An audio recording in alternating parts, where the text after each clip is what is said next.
Florida Congressman Greg Steube serves on that select subcommittee, and he joins us now to preview the hearing. Congressman, let me help you out with your first question in light of Jim Jordan's comment right there. How the heck does this happen to somebody who's serving the people of the United States of America in the United States of America?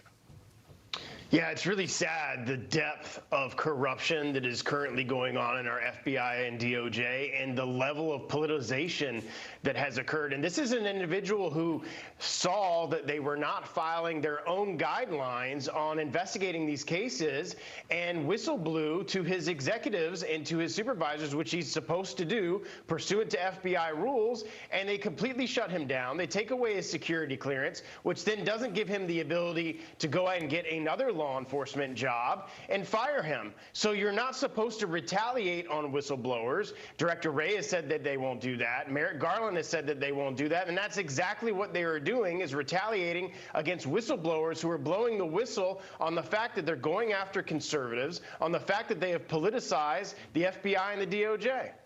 Yeah, you know, don't get me wrong, these testimonies, they're 100% necessary, but will these testimonies be enough to move the needle to get these people who are potentially responsible to be held accountable? Because how many times have we seen these explosive testimonies come out and then the story just vanish the next week? So is it enough?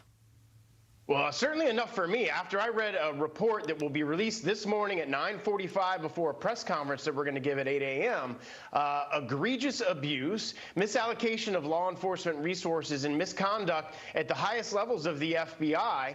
And what it seems to have been a fact now that will be in this report is statements that both Merrick Garland have made under oath and Director Wray have made under oath are complete outright lies to Congress, which is an offense and a crime, and I think is impeachable conduct. So in reading the 80-page report that will be released at 7:45 this morning, I certainly have changed my mind on whether I think that both Director Wray and Merrick Garland should be impeached. So to review, you think both of those individuals should face impeachment over this? 100%. Okay.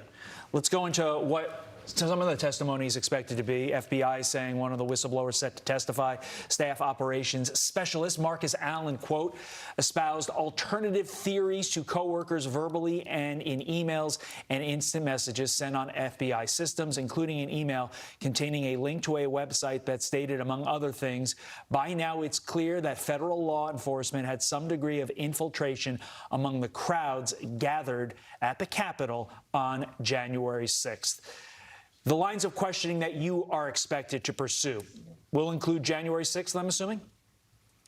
January 6th is a large part of this, how they've weaponized and exaggerated the numbers on domestic extreme terrorism. So they'll use what happened here in Washington and then add those numbers in the different field offices to exacerbate and expand the numbers based on what they not really are, basically completely misleading the American public on the level of domestic terrorists and domestic extremism cases that the FBI has. It's a number of different things. And one of the witnesses is going to talk about how the Bureau is specifically going after pro-life pregnancy centers. I mean, this is 100% stuff you see in China, communist Russia. This isn't the type of behavior that we should be having in the United States. What the FBI has become is the law enforcement arm of the Democratic Party. You know, Congressman, we have to get to this because House Democrats, they're now attempting to work around Republicans to raise the U.S. debt ceiling through something called a discharge petition. So, you know, look, the facts are McCarthy put out a common sense plan over 100 days ago. The president's not moving on it. McCarthy even made the point that the president left the United States without coming to a deal. So what is the holdup? The holdup is the Senate and the White House not doing their job. We've passed a bill, so the Democrats can file whatever discharge petition they want. They're not going to get the 218 votes necessary to force a vote on it because we've already voted on a debt ceiling bill, increasing the debt ceiling, cutting spending, and putting in work requirements for the American people for social welfare programs, things that Joe Biden himself has supported when he was in the Senate. So we've already passed a plan. The Democrats can try all this, but they're basically stalling. They're not doing what needs to happen for the American people to move our economy forward. The American people want us to cut spending in Washington, and that's exactly what we did in increasing the debt ceiling. Just quickly, is that a clear sign of their desperation that they're floating this discharge petition? Yeah, I think so. They have no other option because the Senate is refusing to pass a bill and send it to the White House. With that, we have avoided going into a wonky discussion of discharge petitions with Professor Stubbe, Strohmeyer, and Pyro. I say that is a success.